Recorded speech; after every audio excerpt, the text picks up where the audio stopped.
Washington, this is VOA News.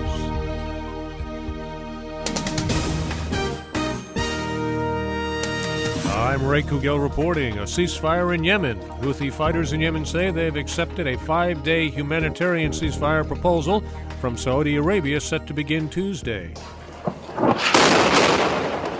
But Sunday's announcement came just hours after warplanes from the Saudi-led coalition bombed the residence of former President Ali Abdullah Saleh in the capital Sana'a.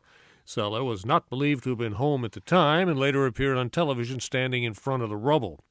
Last week, the United States and Saudi Arabia announced plans for the ceasefire in Yemen, where the Saudi-led coalition is waging an air campaign against the Houthis, a northern Yemeni militia that overran parts of the country in recent months. Aid agencies report Saudi bombings and Houthi fighting have killed hundreds of civilians since March. One person was killed Sunday during clashes with Burundi police in the capital Bujumbura as protesters defied an order banning street demonstrations over President Pierre Nkurunziza's decision to run for a third term. At least 14 people have died and more than 200 wounded in demonstrations since last month. Macedonian President Georgi Ivanov says police prevented what he calls a coordinated terror attack. That after an armed group battled officers in northern Macedonia on Saturday. The fighting in the city of Kumanovo left 22 people dead, including 8 police officers and 14 gunmen. 37 policemen were wounded. President Ivanov told a meeting of the Macedonian National Security Council on Sunday that the gunmen were trying to cause chaos and fear. He also said that the lives of civilians were at risk. This is VOA News.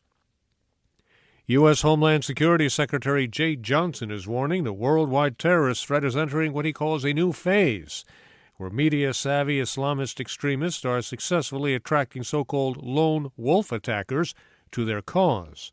Speaking on ABC's This Week program, Secretary Johnson said the Islamic State group's influence is spreading far beyond the battlegrounds of the Middle East. He urged Americans to be vigilant and aware.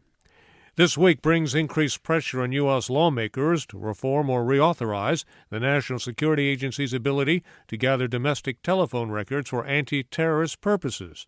The program expires at the end of the month.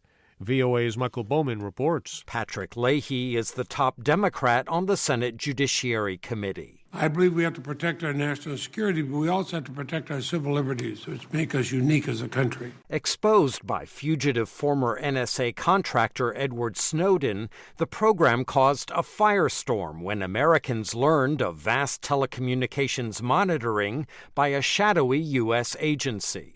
The program reportedly collects and stores phone records, but not the content of calls made. Michael Bowman, Washington. A key exit poll shows Polish President Bronisław Komorowski finishing second in Sunday's presidential elections, behind conservative challenger Andrzej Duda.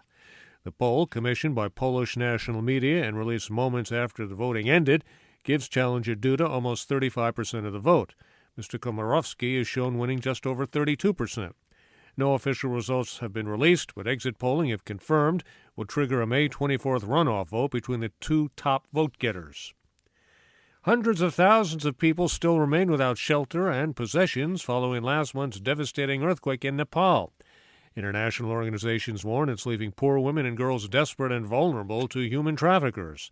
Ron Corbin has more. Non-government organizations, NGOs, say the criminal networks are especially targeting Nepal's rural communities, even using the cover of relief efforts to kidnap or lure women away. The United Nations says up to 15,000 girls are trafficked each year from Nepal, forced into sex work as far away as South Korea and South Africa, although the vast majority are lured to India, where thousands work in brothels. Ron Corbin for VOA News, Bangkok, Thailand. Liberia is celebrating the milestone of being free of the Ebola virus, but the country's president is urging the public to remain vigilant.